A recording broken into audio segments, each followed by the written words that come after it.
To je Marcos z Barcelony. Mohol by to však byť ktokoľvek a kdekoľvek. To, čo sa mu stane, sa stáva každodenne v kanceláriách a domácnostiach všade na svete.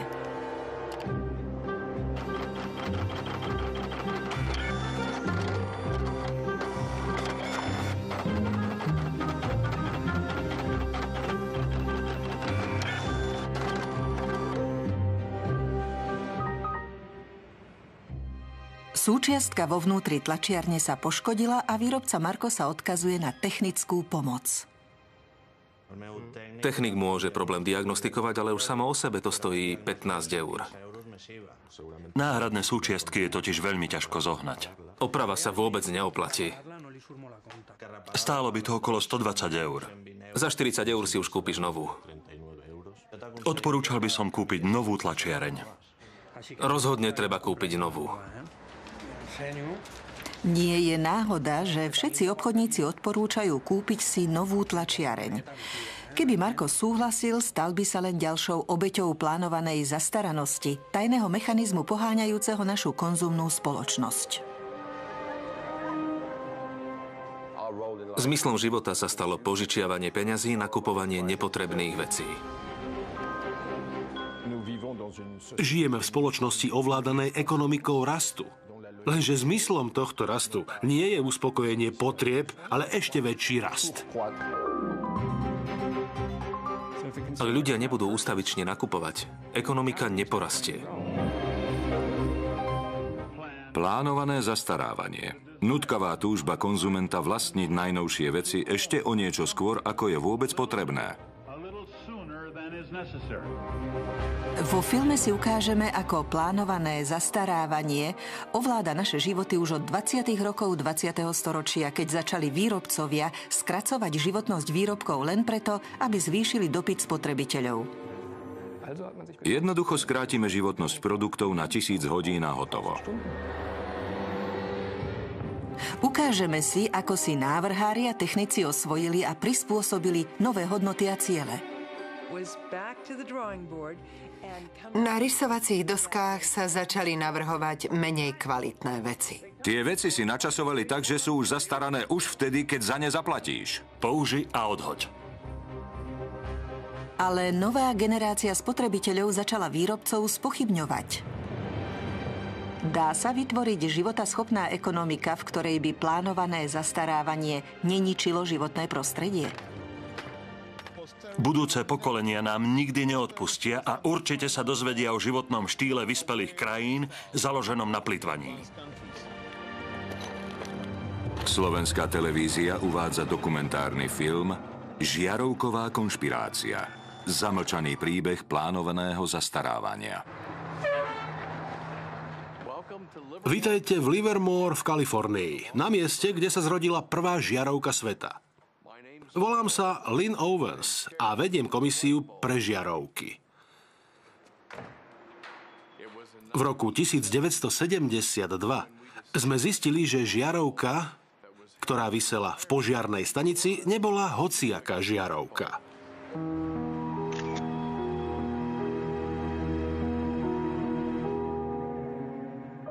Žiarovka v požiarnej stanici v Livermore svieti nepretržite od roku 1901. Je len príznačné a ironické, že už prežila aj 2 webové kamery.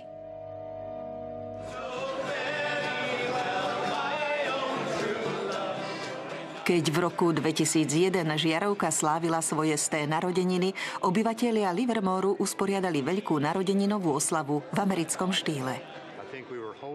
Mysleli sme si, že príde tak 200 ľudí, ale nakoniec nás bolo asi 900.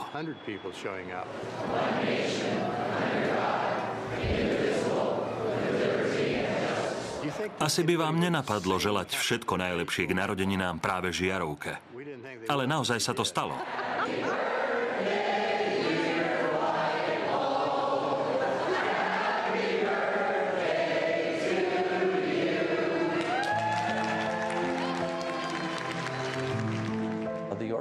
Základ žiarovky vznikol v mestečku Shelby v štáte Ohio okolo roku 1895. A žiarovku skonštruovali veľmi zaujímavé dámy, ktoré mám tu na obrázku, a niekoľko pánov, ktorí do spoločnosti investovali. Vlákno vymyslel Adolf Chaillet a vymyslel ho tak, aby vydržalo.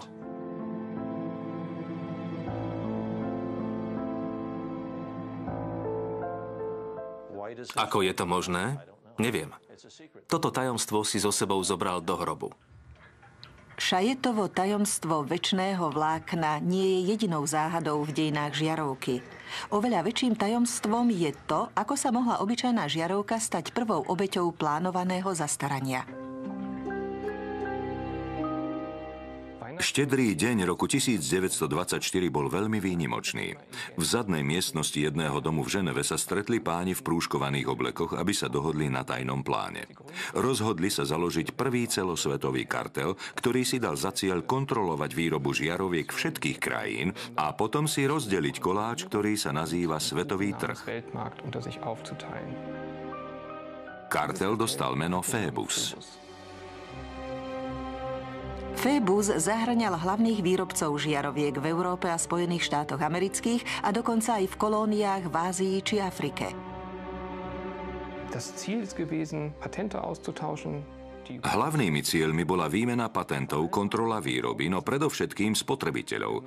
Pre firmy je lepšie, keď spotrebiteľ žiarovky nakupuje pravidelne. Čím sú žiarovky kvalitnejšie a čím dlhšie svietia, tým väčšia je ekonomická strata a nevýhoda. Spočiatku sa výrobcovia usilovali zaručiť čo najdlhšiu životnosť žiaroviek. 21. októbra 1871 vyústili viaceré experimenty do výroby malej žiarovky s ohromnou výdržou. Jej vlákno vykazovalo veľkú stabilitu.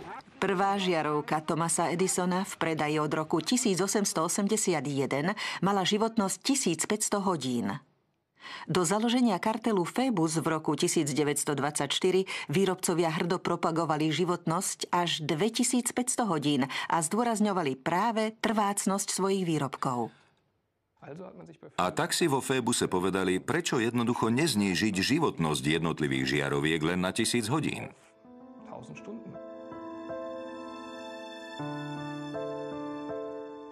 V roku 1925 bol za tým účelom zriadený tzv. Výbor pre 1000-hodinovú životnosť, ktorý si vytýčil cieľ znížiť po technickej stránke životnosť žiaroviek na stanovený limit. O viac ako 80 rokov odhalil berlínsky historik Helmut Höge dôkazy o činnosti tohto výboru ukryté v interných dokumentoch zakladajúcich členov kartelu. Napríklad holandskej spoločnosti Philips, nemeckej firmy Osram alebo francúzskej Compagnie de l'Homme. V tomto dokumente kartelu sa uvádza: priemerná životnosť lámp verejného osvetlenia nesmie byť zaručená, použitá alebo ponúknutá v inej hodnote, ako je životnosť 1000 hodín. Pod nátlakom kartelu začali členovia spoločnosti pracovať na návrhoch menej odolnej žiarovky, ktorá by vyhovovala novému pravidlu 1000 hodín.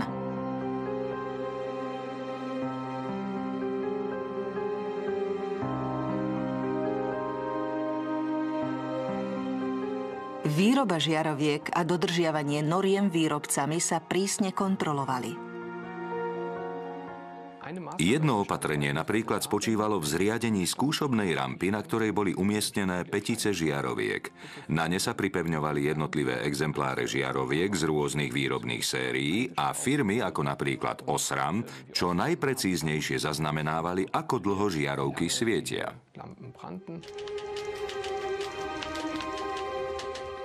Kartel Phoebus svoje pravidlá presadzoval aj prostredníctvom prepracovaného byrokratického aparátu.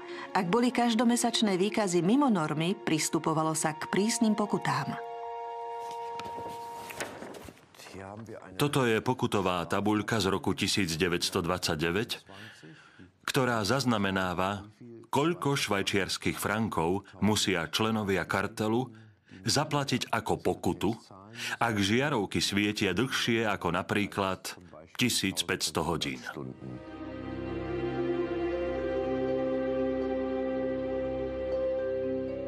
Ako sa postupne presadzovalo úmyselné zastarávanie, životnosť produktov sa znižovala. Len za 2 roky prudko klesla z 2500 na 1500 hodín. Do roku 1940 sa kartelu podarilo naplniť svoj cieľ. Štandardnou dobou životnosti žiaroviek sa stalo 1000 hodín. V roku 1932 to musela byť veľmi lákavá vízia. V tom čase sa ešte vôbec nehovorilo o niečom, ako je trvalá udržateľnosť. Planéta sa vnímala len ako nevyčerpateľný zdroj prírodných surovín, ktoré treba využívať výlučne v prospech hromadenia bohatstva. Iróniou osudu bola žiarovka vždy symbolom nových myšlienok a inovácií. A preto sa stala jedným z najstarších a najlepších príkladov plánovaného zastarávania.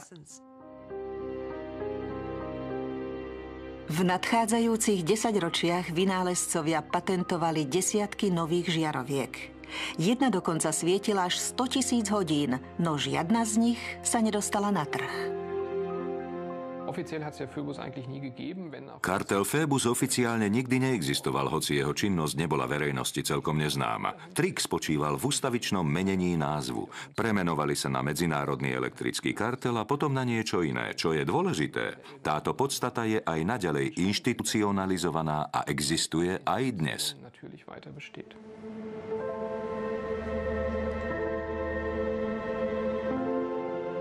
V Barcelone sa Marcos rozhodol neposlúchnuť rady obchodníkov kúpiť si novú tlačiareň. Chcel si ju opraviť na vlastnú päsť a na internete našiel človeka, ktorý dokázal presne určiť technickú chybu. Je to malé špinavé tajomstvo atramentových tlačiarní. Chcel som si niečo vytlačiť a tlačiareň mi oznámila, že potrebuje vymeniť niektoré súčiastky. Tak som sa teda rozhodol trošku sa v nej povrtať. Ahoj Marcos, dostal som tvoju správu. Marcos sa s autorom videa spojil. Na dne tlačiarne sa nachádza zásobník vyplitvaného atramentu.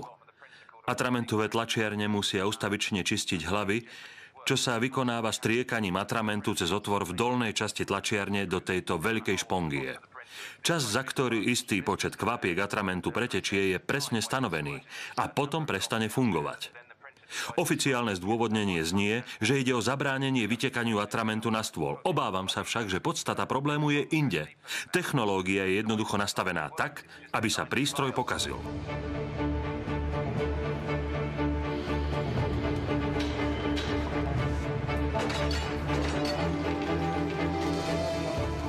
Plánované zastaranie sa objavilo paralelne s masovou výrobou vytváraním spoločnosti konzumu. Výroba produktov so zníženou životnosťou je súčasťou procesu, ktorý sa začal priemyselnou revolúciou. Stroje začali vyrábať masovo a oveľa lacnejšie. Spotrebitelia boli nadšení, so strojmi však nedokázali držať krok a množstvo produkcie sa vymklo z rúk. Už v roku 1928 jeden vplyvný časopis varoval, že výrobok, ktorý sa odmieta opotrebovať, je tragédiou pre biznis. Masová produkcia spôsobila, že mnohé druhy tovaru sa stali široko dostupnými. Ceny klesli a ľudia začali nakupovať nie pre potrebu, ale pre zábavu. Ekonomika prekvitala.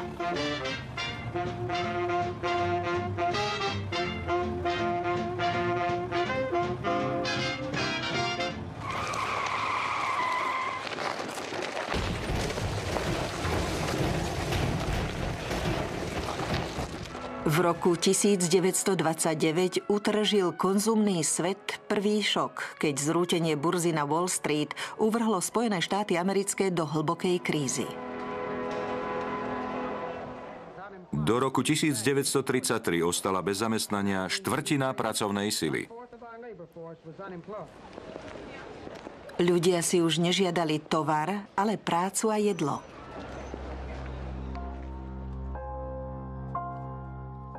A potom prišiel z New Yorku radikálny návrh, ako opäť naštartovať zrútené hospodárstvo. Prominentný burzový maklér Bernard London navrhol ukončiť krízu právnym uzákonením povinnej politiky plánovaného zastarávania. Poprvýkrát sa tento koncept dostal na papier. Podľa Londonovho návrhu bude výrobok funkčný len počas záručnej lehoty a po jej uplynutí sa bude považovať za právne neexistujúci. Spotrebiteľ ho následne odovzdá vládnej organizácii, ktorá ho znehodnotí. Usiloval sa nájsť rovnováhu medzi kapitálom a prácou, tak aby pre nový tovar vždy existoval odbyt. Aby bol stále dopyt po práci a aby z toho zároveň profitoval kapitál. Bernard London veril, že povinným plánovaným zastarávaním sa budú kolieska priemyslu aj naďalej točiť, ľudia budú donekonečna konzumovať a všetci budú mať prácu. Giles Slade prišiel do New Yorku, aby o autorovi myšlienky zistil viac. Chce zistiť, či Bernard London presadzoval plánované zastarávanie len kvôli zisku, alebo či chcel naozaj predovšetkým pomôcť nezamestnaným. Toto je Dorothea Weitznerová. Pamätá si na stretnutie s Bernardom Londonom z rodinnej vychádzky z 30. rokov. Nehovorte mi, ktorý to je, ale je to zaujímavé. Áno, vyzerá naozaj veľmi intelektuálne. Stretli ste sa s ním v roku 1933. Mala som asi 16-17 rokov. Moji rodičia vtedy vlastnili Cadillac veľký ako vzducholoď. Mama šoférovala, otec sedel vedľa nej a pán a pani Londonovci na zadnom sedadle limuzíny. Otec navrhol, aby mi pán London vysvetlil svoju filozofiu. Bol to veľmi zaujímavý človek. V krátkosti mi povedal, že je to jeho návrh, ako zastaviť krízu. Boli sme vtedy v hospodárskom úpadku, dokonca väčšom ako dnes. Bol tou myšlienkou posadnutý podobne, ako dokáže byť maliar bytostne posadnutý svojim umením. V aute mi dokonca vyjavil obavy, že sa bojí, aby sa jeho myšlienka nevnímala ako priveľmi radikálna. Návrh Bernarda Londona napokon ostal bez povšimnutia. Zastarávanie sa ako právny záväzok nikdy neuviedlo do praxe. O 20 rokov neskôr, v 50. rokoch, sa myšlienka objavila znova, ale so zásadnou zmenou. Plánované zastarávanie nemalo byť spotrebiteľovi vnútené, ale sa ním mal nechať dobrovoľne zviesť. Plánované zastarávanie. Nutkavá túžba konzumenta vlastniť najnovšie veci ešte o niečo skôr, ako je vôbec potrebné. My v Amerike. Počuli ste hlas Brooksa Stevensa, apoštola plánovaného zastarávania v povojnovej Amerike. Výstredný priemyselný dizajnér navrhoval čokoľvek od domácich spotrebičov cez autá až k vlakom, vždy s ideou plánovaného zastarávania. V duchu doby vyjadrovali návrhy Brooksa Stevensa rýchlosť a modernitu. Aj dom, v ktorom býval, bol neobvyklý. Toto je dom, ktorý navrhol môj otec a v ktorom som vyrástol. Keď sa na predmestí staval, každý si myslel, že to bude nová autobusová stanica. Ničím sa neponášal na bežné obytné domy. Pri navrhovaní produktu otec vždy myslel najmä na to, aby obsahoval nejaké posolstvo. Neznášal nudné veci, ktoré v spotrebiteľovi nevzbudzujú žiadnu túžbu kúpiť si ich. Na rozdiel od niekdajšieho európskeho prístupu, keď sa pokúšali vyrábať čo najlepšie produkty, ktoré by vydržali večne, čo samozrejme znamená, že si kúpite úžasné svadobné šaty, v ktorých vás aj pochovajú a nikdy už nebudete mať nič iné, na rozdiel od toho chce Amerika docieliť, aby sa konzumentovi obľúbené predmety zunovali. Posunul ich do obchodov z druhej ruky a zadovážil si len najnovšie s najmodernejším možným vzhľadom. Brooks Stevens cestoval po celých Spojených štátoch amerických a v každom prejave propagoval plánované zastarávanie. Jeho prístup sa stal priam evanjeliom doby. S vďakou americkým návrhárom. Ženy, ale aj muži sa čoraz väčšimi zaujímajú o to, ako veci vyzerajú. Dychtivo sa nadchýnajú všetkým, čo je nové, krásne a moderné. Dizajn a marketing v konzumentoch vyvolával vždy novú túžbu po najnovších modeloch. Môj otec nikdy žiadnu vec nenavrhoval tak, aby zlyhala alebo z akejsi funkčnej príčiny v krátkom čase zastarala. Plánované zastarávanie je celkom na zodpovednosti spotrebiteľa. Nikto ho predsa nenúti ísť do obchodu a produkt si kúpiť. Robí to z vlastnej slobodnej vôle a voľby.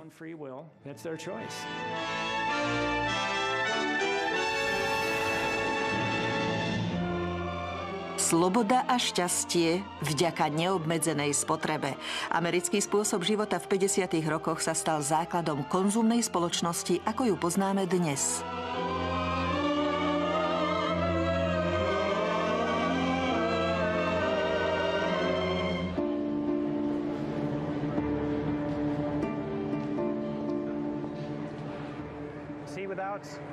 Bez plánovanej zastaranosti by takéto miesta vôbec neexistovali. Neboli by žiadne produkty, neexistoval by priemysel, boli by zbytoční dizajnéri či architekti, predávači, upratovači, žiadne bezpečnostné hliadky, žiadne pracovné miesta. Ako často si vymieňate mobilné telefóny? Raz za rok. Raz za rok. Plánované zastarávanie je dnes integrovanou súčasťou škôl dizajnu aj inžinierstva. Boris Knuff vysvetľuje koncept životného cyklu produktu, čo je moderný eufemizmus pre plánované zastarávanie. Bol som pre vás nakúpiť a mám tu niekoľko vecí. Panvicu, tričko, ďalšie tričko.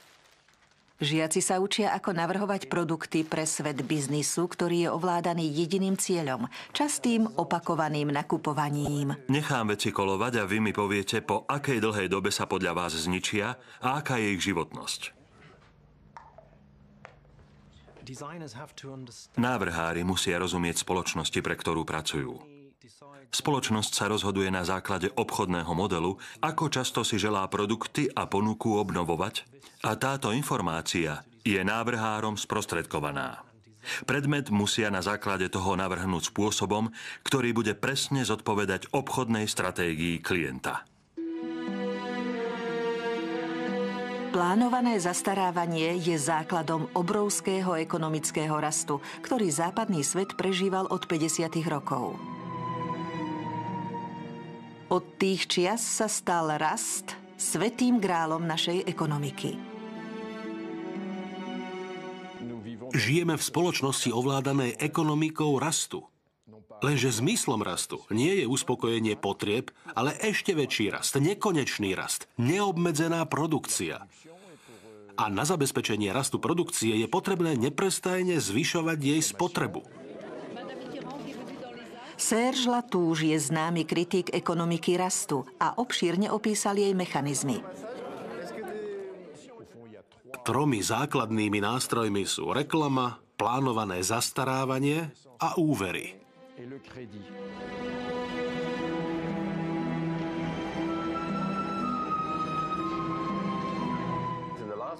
V poslednej generácii sa zmyslom života stalo požičiavanie peňazí na nákup vecí, ktoré nepotrebujeme. To je postavené na hlavu. Kritici spoločnosti rastu upozorňujú, že je z dlhodobej perspektívy neudržateľná, nakoľko sa zakladá na očividných rozporoch. Ten, kto si myslí, že nekonečný rast sa dá zosúladiť s konečnou planétou, je buď blázon, alebo ekonóm.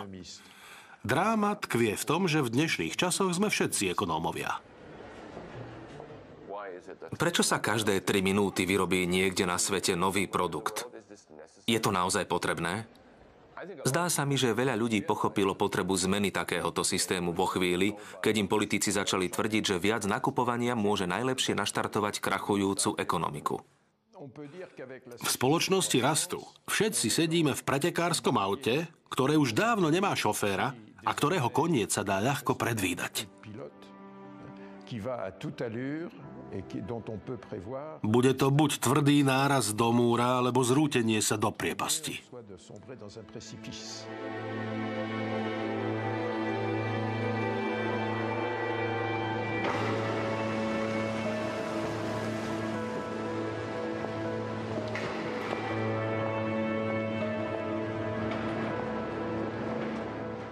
Pri podrobnom prezeraní manuálov rôznych tlačiarní si Marcos uvedomil, že ich životnosť je stanovená výrobcami hneď od začiatku.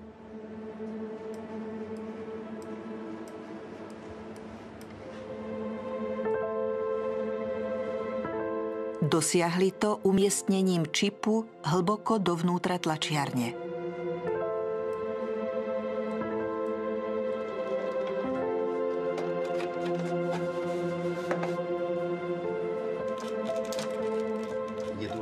Našiel som čip, ktorý zaznamenáva počet vytlačených strán. A keď prekročí vopred stanovené množstvo, zablokuje tlačiareň, ktorá prestane fungovať.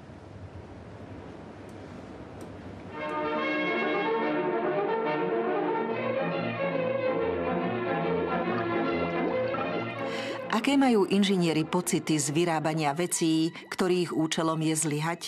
Ich dilemu popisuje britský film z roku 1951, v ktorom mladý chemik vynašiel trvalú hrozbu. Je presvedčený, že sa zaslúžil o veľký pokrok.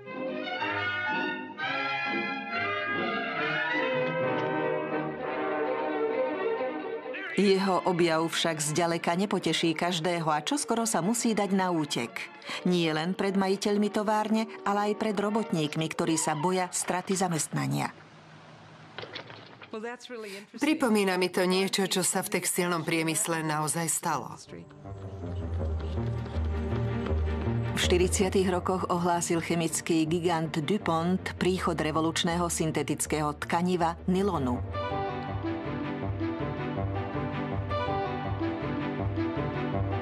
Dievčatá sa išli radosťou z nových trvanlivých pančúch zblázniť. Nadšenie však netrvalo dlho.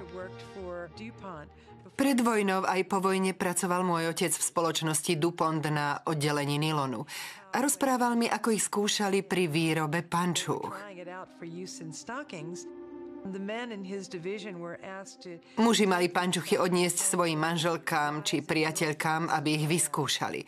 Moja mama bola prvými nylonovými pančuchami nadšená, pretože boli naozaj pevné a odolné. Chemici z firmy DuPont mohli byť na svoje výsledky právom pyšní. Odolnosť nylonových pančúch oceňovali dokonca aj muži. Problém však tkvel v tom, že mali dlhú životnosť. Ženy boli nadšené, že sa im na pančuchách nepúšťali očká. Lenže spoločnosti vyrábajúce pančuchy ich preto predávali málo. DuPont dal otcovi Nicole Foxovej a jeho kolegom nové nariadenia. Muži z oddelenia sa museli vrátiť k rysovacím doskám za účelom vymyslenia slabších vláken. Museli vytvoriť menej odolný materiál púšťajúci očká, aby pančuchy vydržali len obmedzenú dobu. Tí istí chemici, ktorí svoje schopnosti využili na výrobu odolných nylonových pančúch, začali kráčať s duchom doby a navrhli menej odolný materiál. Hrozba trvanlivosti sa z továrne stratila podobne ako na plátnach kín. Nad objavom potrebujeme získať úplnú kontrolu. Zaplatíme vám aj dvojnásobok sumy. 250 000. Chcete ho zastaviť? Áno. Ako sa asi chemici v DuPontovej firme cítili, keď museli znižovať kvalitu vlastných výrobkov? Vyrábať nekvalitné výrobky bolo pre inžinierov zaiste ubíjajúce, najmä ak vynaložili toľko úsilia, aby ich kvalitu zaručili. Na druhej strane, možno je to len pohľad zvonka. A či vyrobili pančuchy odolné alebo menej odolné, oboje bola ich práca.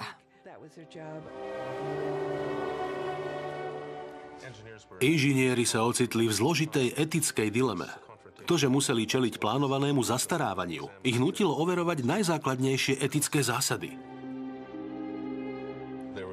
Stará škola bola presvedčená, že by mali vyrábať kvalitné výrobky, ktoré vydržia čo najdlhšie, a novú školu inžinierov ovplyvňoval trh, ktorý im diktoval vyrábať veci na jedno použitie. Rozpor sa nakoniec skončil tým, keď prevládol prístup trhu a novej školy. Smrť obchodného cestujúceho. Plánované zastarávanie neovplyvnilo len inžinierov. Frustráciu bežných spotrebiteľov odzrkadľuje klasická hra dramatika Artura Millera. Tak ako jeho Willy Lomax, aj ostatní konzumenti boli odkázaní na bezmocné ponosy. Aspoň raz v živote by som chcel vlastniť niečo, čo sa nepokazí skôr, ako to kúpim. Ten brak ma pripraví o život. Len čo splatím auto, môže ísť do šrotu. Chladnička. Požiera elektrínu ako maniak. Oni tie veci časujú. Keď ich konečne splatíš, môžeš ich rovno vyraziť. Spotrebitelia zväčša ani netušili, že na druhej strane železnej opony v krajinách východného bloku existovala ekonomika bez plánovaného zastarávania.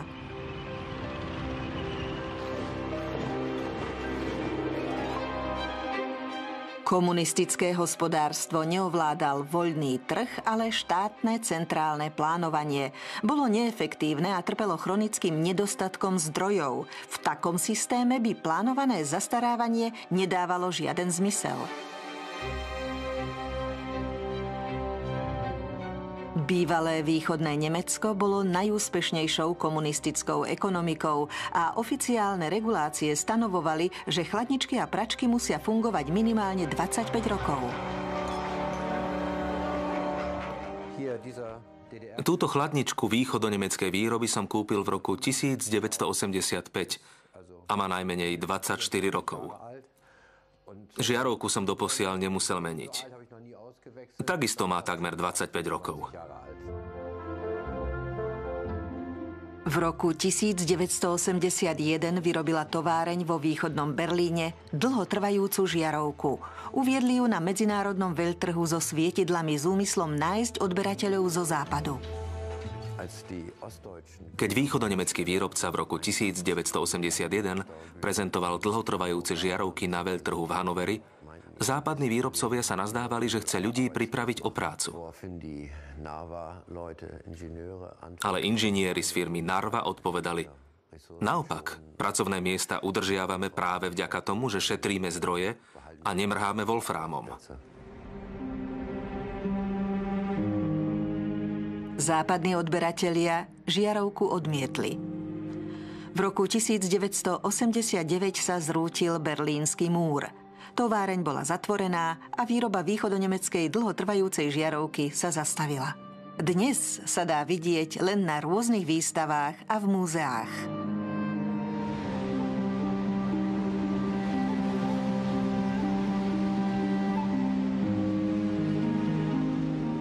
Po 2 desaťročiach sa konzumný spôsob života vymkol spod kontroly na východe, rovnako ako na západe.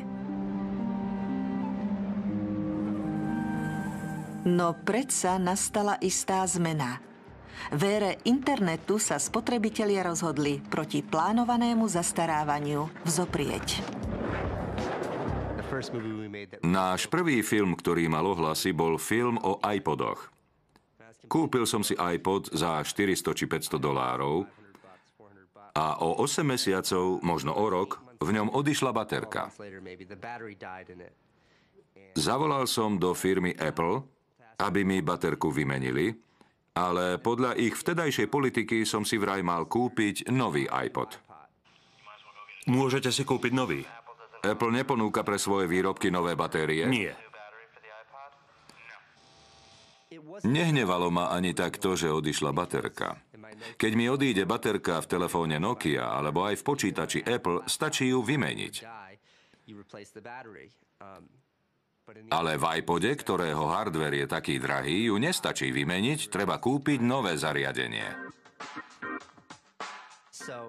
Môj brat Van prišiel s nápadom natočiť o tom film.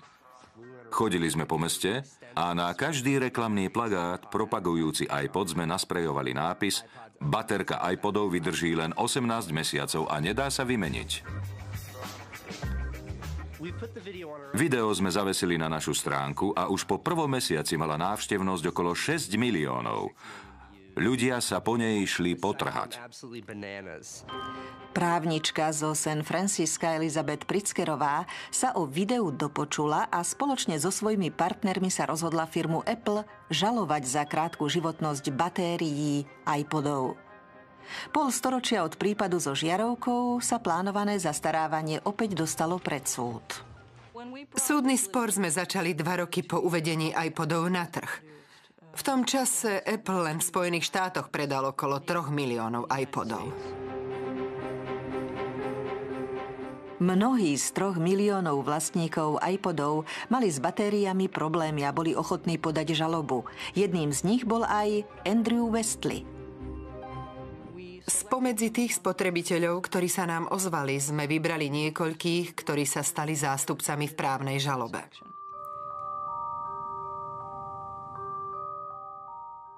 Išlo o spôsob právnej žaloby zakotvenej v právnom systéme Spojených štátov, podanú jednou alebo viacerými osobami, ktoré pred súdom vystupujú v mene veľkej skupiny osôb s rovnakým záujmom. Na súde som zastupoval tisícky, možno 10 000 osôb. Prípad sa stal známy ako Westley versus Apple. Keď moji priatelia a rodina zistili, o aký veľký spor ide, nazdávali sa, že sa zo mňa stáva tzv. Radikál, nový zástupca Erin Brockovičovej. V decembri 2003 sa Elizabeth Pritzkerová so žalobou obrátila na súd v okrese San Mateo, len pár ulic od riaditeľstva firmy Apple. Od firmy Apple sme si vyžiadali technické dokumenty týkajúce sa fungovania batérie v iPode. A dozvedeli sme sa veľa podrobností o jej konštrukcii či spôsoboch testovania. Vďaka tomu sme zistili, že konkrétny druh lítiovej batérie v iPodoch Apple bol skutočne navrhnutý tak, aby mal len krátku životnosť. Som presvedčená, že firma Apple úmyselne vyrába iPody podľa politiky plánovaného zastarávania. Po niekoľkých mesiacoch napätia sa obe strany dohodli na zmiery. Firma Apple zriadila službu výmeny batérií a záruku na iPody rozšírila na 2 roky. Žiadateľom bolo poskytnuté odškodné. Osobne ma veľmi znepokojuje najmä to, že Apple sa prezentuje ako mladistvá, progresívna, do budúcna hľadiaca spoločnosť, no pritom nedodržiavala environmentálnu politiku, ktorá by spotrebiteľom umožňovala produkty recyklovať alebo likvidovať adekvátnou cestou. To si skutočne protirečí s ich oficiálnym posolstvom.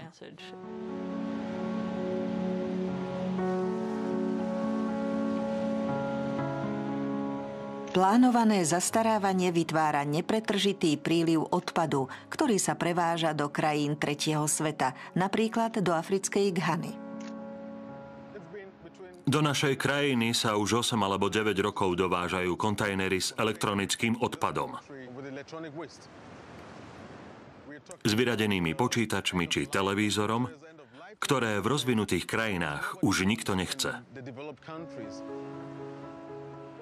Prevážanie elektronického odpadu do krajín tretieho sveta je medzinárodným právom zakázané, ale obchodníci majú na porúdzi jednoduchý trik. Odpad deklarujú ako tovar z druhej ruky. Viac ako 80% elektronického odpadu privážaného do Ghany sa vôbec nedá použiť a náklady kontajnerov sa povaľujú na skládkach po celej krajine. Sme na vychýrenom smetisku na predmestí Abgobloši ghanského hlavného mesta Accra. V minulosti tu v meandroch pretekala krásna rieka Odav, vždy plná rýb. Nedaleko odtiaľto sme chodili do školy. Na týchto miestach sme hrávali futbal. Sedávali na brehoch rieky, rybári nás vozili na vyhliadky po kraji. Ale to je všetko preč. Som z toho nesmierne smutný a veľmi nahnevaný.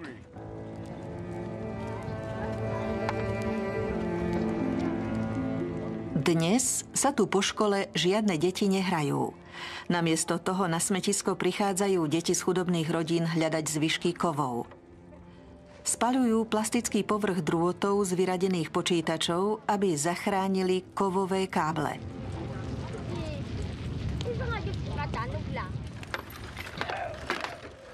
A čo ostane, Preberajú najmenšie deti, spokojné aj s tými kúskami kovu, na ktoré staršie deti zabudli.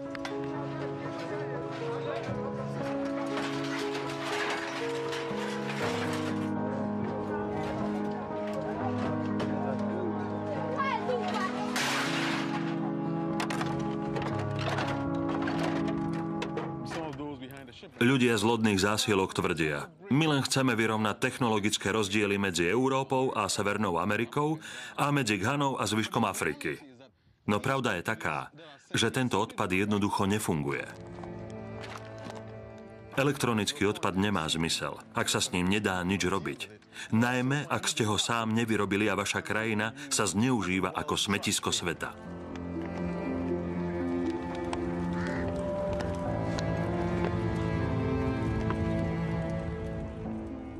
Odpad, ktorý bol počas industriálnej éry tak dlho ukrývaný pred našim zrakom, priamo vstupuje do našich životov a už sa tomu nedá zabrániť. Hospodárstvo založené na plytvaní je na konci s dychom. Odpad už niet kam presunúť. Postupne sme si uvedomili, že naša planéta to nemôže znášať do nekonečna. Naše prírodné a energetické zdroje nie sú nevyčerpateľné. Budúce pokolenia nám nikdy neodpustia a určite sa dozvedia o životnom štýle vyspelých krajín, založenom na plytvaní.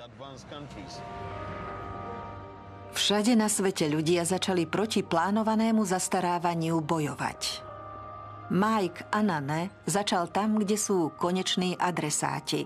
Podstatné je mať dostatok informácií. Tu skladujem elektronický odpad označený štítkami výrobcu. Napríklad tu sa uvádza AMU centrum v západnom Sielande. Je to v Dánsku. Toto pochádza z Nemecka. Len nám to sem vysypali. Westminster College. A tu je Apple. Spoločnosť, ktorá sa všade prezentuje tak náramne ekologicky. A pritom nám sem vyváža svoj odpad. Vytvoril som si databázu so štítkami, kontaktnými adresami a telefónnymi číslami spoločností, z ktorých pochádza elektronický odpad vyvážaný na skládky v Ghane. Zo zbierané informácie Mike zamýšľa predostrieť ako dôkazy v súdnom procese. Musíme konať. Zodpovední musia byť za vyvážanie odpadu do Ghany potrestaní.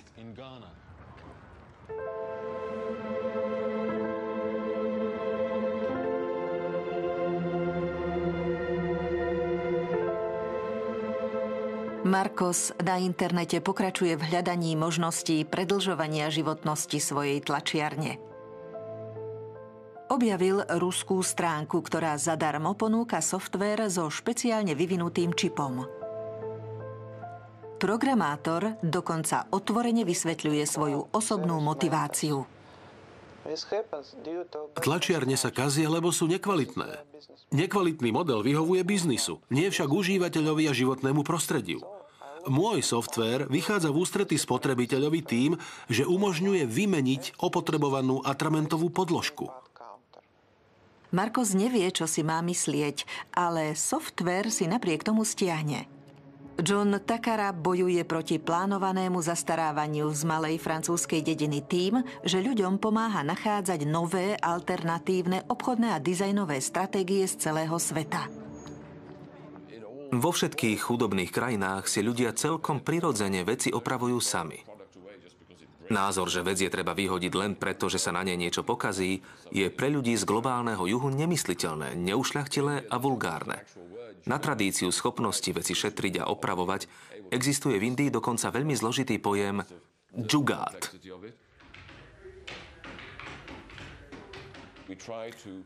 Vyhľadávame ľudí, ktorí sa na projektoch podieľajú aktívne, nielen abstraktne rozprávajú o tom, ako je všetko zlé a čo by sa malo zmeniť.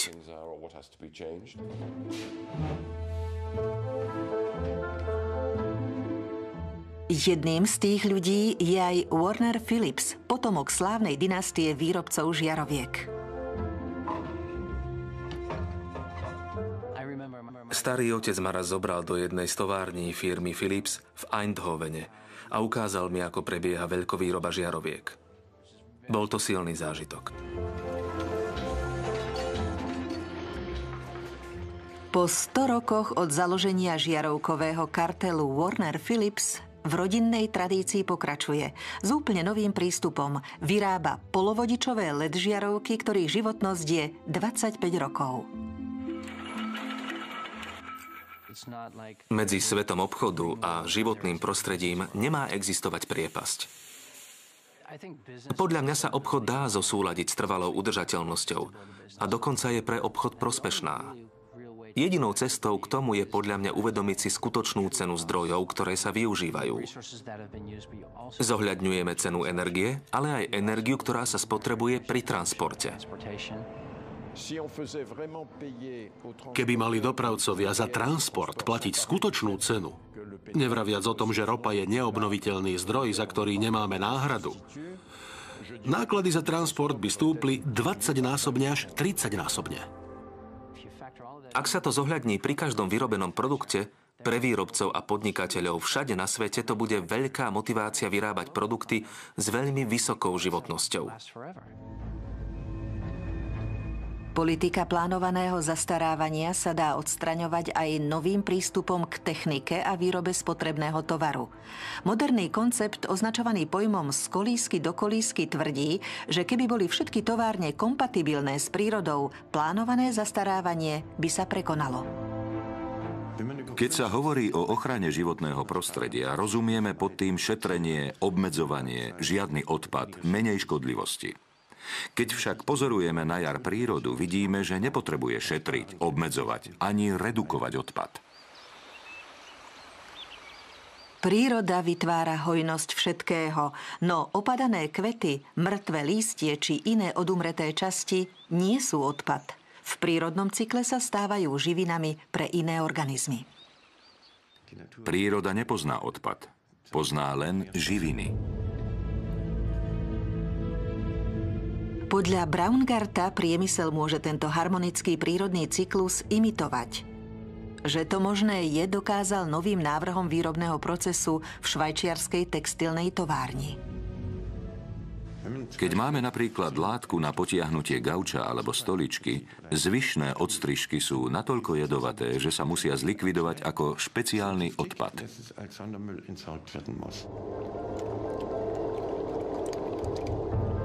Michael Braungart zistil, že v továrni sa bežne používali stovky vysokotoxických farbív a chemikálií.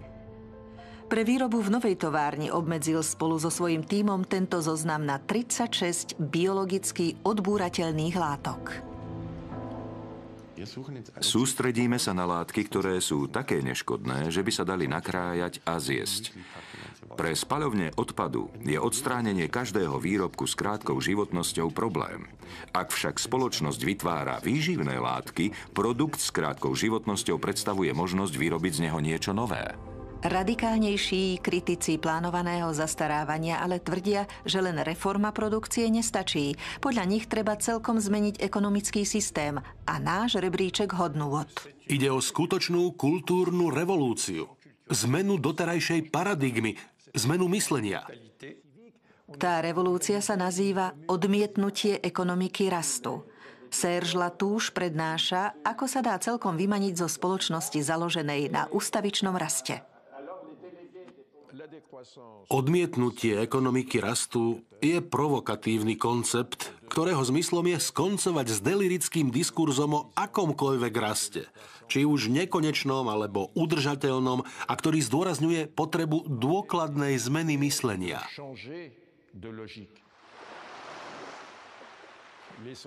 Podstata odmietnutia ekonomiky rastu sa dá vystihnúť slovesom znižovať.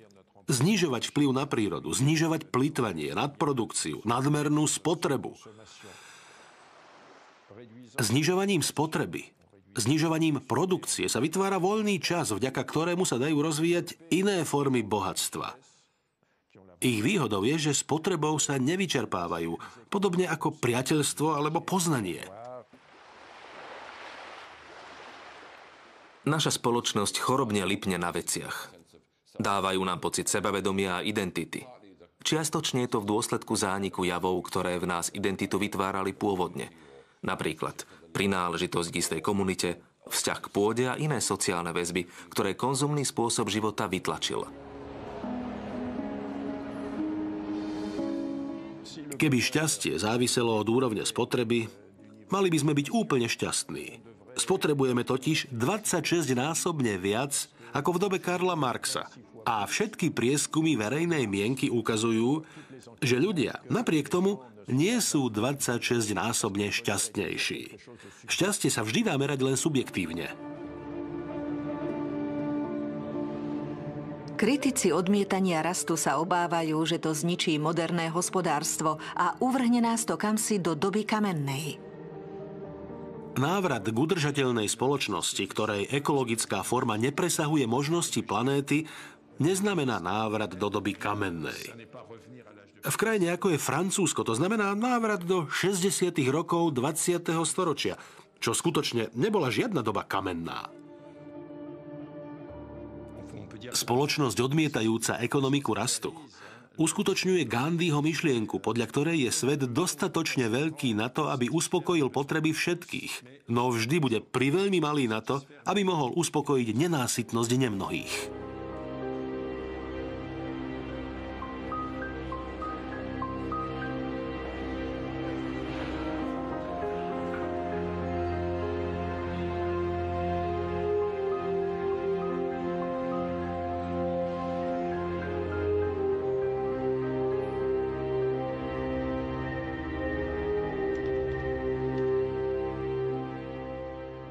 Marcos si do počítača nainštaloval bezplatný ruský program.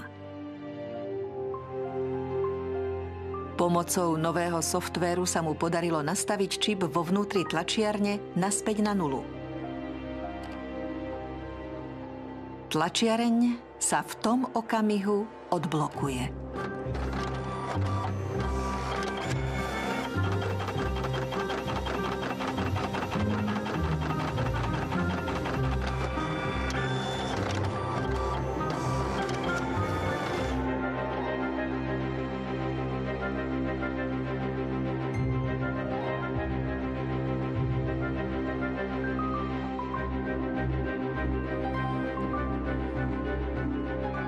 Na slovenskom znení spolupracovali Peter Rúfus, Jana Bárdošová, Peter Kolárik, Jan Tréger, Ľubica Očková, Martin Vitek, Peter Heriban, Hanna Sokolíková, Silvia Rupeltová, Ružena Zindlerová, William Tokár a Ivan Paldia.